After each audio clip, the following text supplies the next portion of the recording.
Thank you very much.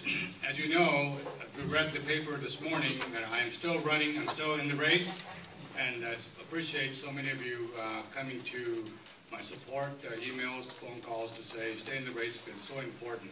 I do think it's so important that we have a robust dialogue about the future of our city, and I'm running at age 64. I decided that this is still my time to contribute to our community.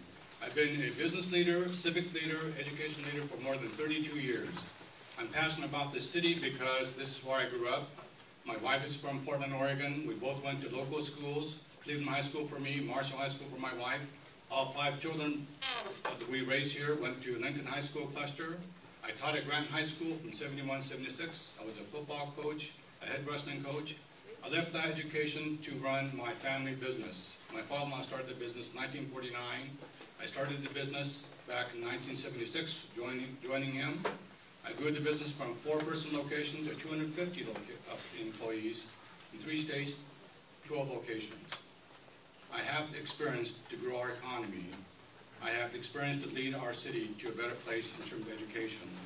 I have a lifelong experience working with the public and the private, bringing the forces together to make sure that our community is moving forward. Remember back in 1996 when the school board decided to terminate 250 teachers. I and others from the Schools Foundation decided that that was not acceptable.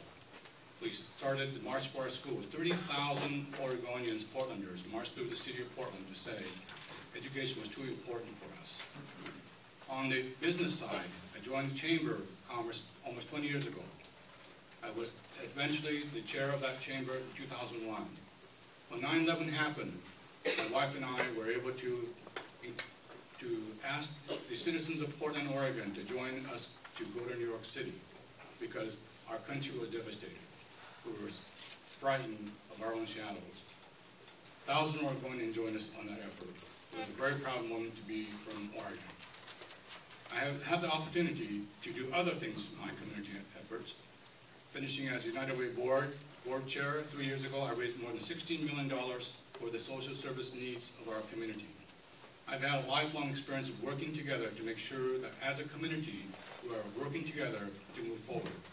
I think today, the City Council and City Hall is gridlocked. We need a new different kind of leadership, a new perspective. This is how the City Council thinks about our money. When we have money in our bank, we call it savings. When City Hall has extra money, they call it surplus fund or one-time funding. $32 million this year, $35 million last year, $67 million. Only Mayor Potter asked the question, do we have to spend all of it? Others would say, let's divide it 6 ways. Let's divide it so we can have our own pet projects.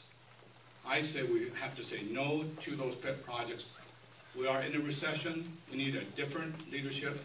We need someone that takes care of our money. Until I'm elected mayor of this city, I'm just like you, a taxpayer. I think fiscal accountability is so important. Recession is upon us. How do we have rainy day fund? Have we saved some money instead of spending all of it? We would be much better to be facing recession upon us today.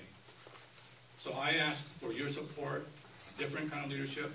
And I'm clearly an outsider, but I have worked with 6 mayors and 5 governors in the last 32 years. I've been asked to lead this community many times over because I have a proven track record of leading community for a community solution. So I ask for your support. I'd be very proud to be your mayor May 20th. Thank you very much.